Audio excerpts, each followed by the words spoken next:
I'm always a bit reluctant to talk about the successes that we have because it just feels easier and more natural to talk about the failures and how you can learn from those. But to get an accurate and complete picture of what it's like in M&A and private equity, you kind of need to talk about the deals that were successful in addition to the deals that couldn't get closed. My name is Nick McLean. I'm the most boring guy in private equity, at least in my opinion, and I've spent about 15 years in and around M&A, private equity, and investment banking. Today, I want to talk about 3 deals that 4 Pillars has closed and talk a little bit about why they closed, what was unique among the 3, and finally, what you can learn from those. Stay tuned.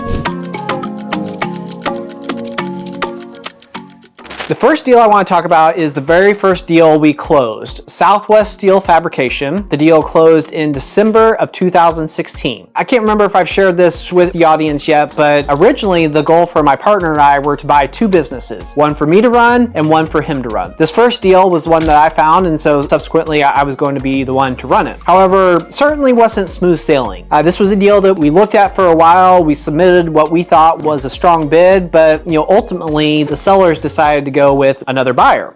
Fast forward a few months, get a call from the sell side advisor and tells me that it's back on the market. What we found out was that the reason other buyer was selected is because he had a unique business development angle that was going to help potentially bring in new customers and whatnot. That was very interesting to the seller. However, that deal fell apart for, I can't remember why, setting up our ability or opening to get in there and potentially buy the business. Even though we were able to get it signed up, and even though it took a long time to get it signed up, that was just the start of the challenge. Because my partner and I didn't have a huge bank account from which to purchase the company, this is a deal we actually used an SBA loan on to purchase. Now, we're going to do a separate video on the ins and outs of an SBA loan, so be sure to keep your eyes out for that, but it was a very difficult process. I would say that perhaps the most difficult part of the process was just selling the bank on myself. Here I was, I never run a business. I was only 36 at the time, and people want to think that sometimes younger folks aren't going to be able to run a business, and who knows, maybe they were right about me and they shouldn't have done the deal. But through the process or just through the continued dialogues and talking about what our plans were for the business and how we wanted to grow, ultimately we were able to get the bank comfortable with the deal, and like I said, in December we were able to close on it. We still own that business. Actually, there's been a lot of ups and downs there, as with any business really, but the real bright spot on that one is a real strong footing today, and I would say arguably for that business the future has never looked brighter. The second deal I want to talk about is Eagle Precision Manufacturing. This is the second deal that we closed, one that my partner left Kansas City with his wife and moved out to the Portland, Oregon area to run. Now, really nice little business. They had some great customers, great IP in terms of how to produce the products for their customers, really nice little business. However, again, on this deal, there was the challenge about my partner's background this time. He was going to be the CEO, and I had to go through the vetting process on the first deal. Now it was his turn to go through the vetting process. And, I would say perhaps it was a little bit more challenging for him just because, at least for me, I had a degree in industrial engineering, which is essentially manufacturing, and, worked on some consulting projects for a number of different manufacturers. So, at least we could at least point to that experience, whereas, my partner's background was more in finance and financial services. Regardless, through a lot of discussions and really trying to get creative about how we can reduce the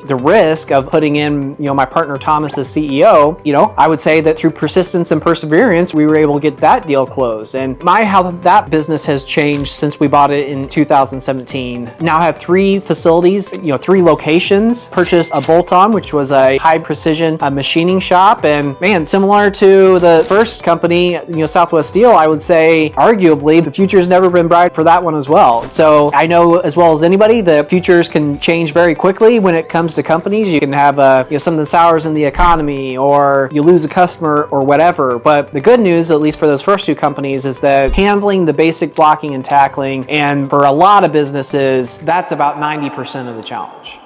The final deal I want to talk about today is dart casting. This is the most recently completed platform deal that we did. That one closed back in 2019. Now, what was different about this deal is there was no sell-side advisor. I will tell you there are benefits and challenges whenever there's a sell-side advisor involved. What I will tell you on this particular deal is that challenges really arose in two different areas, which really aren't too uncommon, I would say. The first is working capital. Many business owners that are not familiar with the M&A process or what transactions look like in the lower middle market, their expectation is that they'll handle all the payables, but also they'll get the benefit of all the receivables. So, if your accounts receivable are $1.5 million, their expectation is that that $1 or $1.5 million will go to them, but it will not stay in the business. Now, you can structure the deal that way. However, the offer that we had made predicated upon that working capital staying in the business. Now, if that working capital were to be removed from the business, then we would have most likely reduced the purchase price dollar for dollar. I don't want to say there's a standard practice, but I would say it is common for that type of situation to use that type of mechanism if the seller doesn't want to leave the working capital in the business. Ultimately, we were able to resolve that issue amicably and fairly from the perception of both the buyer and the seller. So that was, not a huge deal, but again, just something a challenge that you had to work through. The other one was around reps and warranties. Reps and warranties, I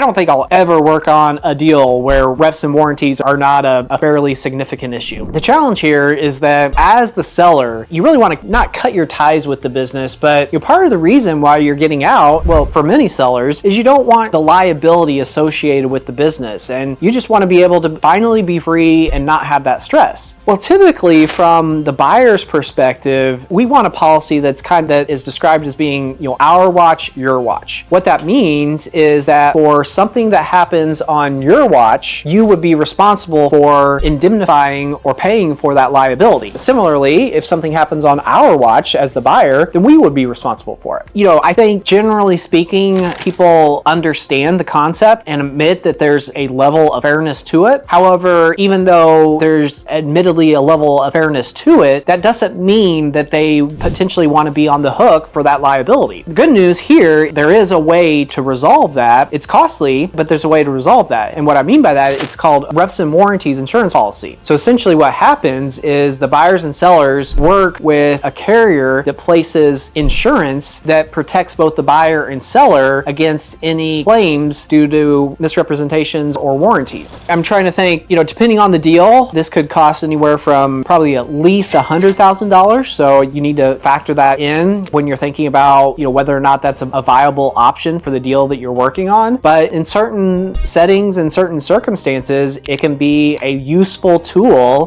to help resolve the differences on that particular point or various points of contention that you have among all the representations and warranties.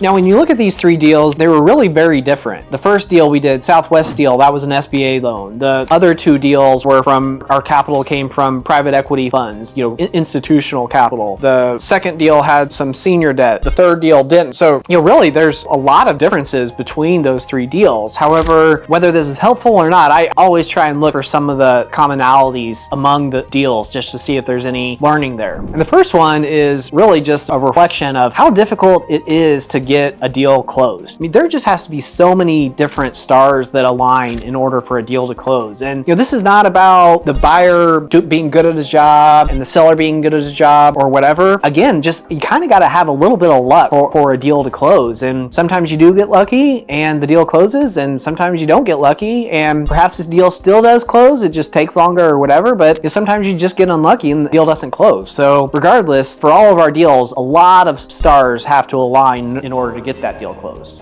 The second learning or commonality I would say is that you really have to be sitting across the table from somebody that is willing to compromise to some degree. I will say that we make every effort to really look at situations, from the eyes of the person sitting across from us. You really think about, what it's like to walk in their shoes, so to speak, when we're talking about deal issues. And I am loath to draw a line in the sand, like we will not compromise on this, we will not compromise on this. Certain areas, really we just have no flexibility and we have to, statutory, regulatory requirement or this or that. But generally speaking, very collaborative. My partner and I especially are very collaborative and really just want to work together because view it as a partnership, and we want to work together, and we don't want to be in a situation where we feel like we're being bullies or only considering our viewpoint. We definitely make that effort, but as much as we make that effort, it really doesn't matter if we're sitting across the table from somebody that has to have things his or her way on every single deal point. We've definitely been in that situation. In those situations, I'll often talk with my partner and ask him, are we being too flexible? Are we just being pushovers by accepting everything that the seller is asking for? And in some circumstances, we finally say, yeah, I mean, if we give any more, we are just being pushovers. We need to stand up to let them know that, yes, we're willing to deal, but we can't just accept every change that is requested. So that's really a major part of getting a deal done. Is not that we have to have things our way. It's the acknowledgement, nobody's going to get everything their way, and you really just got to find a way to meet in the middle, so to speak, and resolve those issues of contention. The third one, and it relates back to a video we did recently on persistence and perseverance. Gotta have persistence and perseverance on these deals. I mean, all of the deals that we've worked on, took a long time, variety of reasons. There was, on one of the deals, the pandemic was involved. On another deal, there were a few things that we had to resolve. And on the first deal I talked about, we lost out on the deal for several months and had to wait on the sidelines before it came back to us. So in addition to, having folks that are willing to compromise and just getting a little bit of luck, you have got to be just a dog in continuing to pursue the deal and not giving up. Because if you're anything other than very persistent and making perseverance a goal, then I don't know. I'm just not going to say that I think your odds are that great in getting the deal closed. So those are the 3 successes we've had at 4 Pillars, and some of the differences, but also the common themes among those 3. Now, I'd love to hear from you. Like, if you've worked on a transaction, was it ultimately successful? Did you get it closed? Or if you didn't get it closed, I mean, what happened? I would love to hear from you because it's a topic that not only is interesting to hear about, we can all learn from hearing about why deals closed and also why they failed. Feel free to email me or leave a comment. Love to hear from you.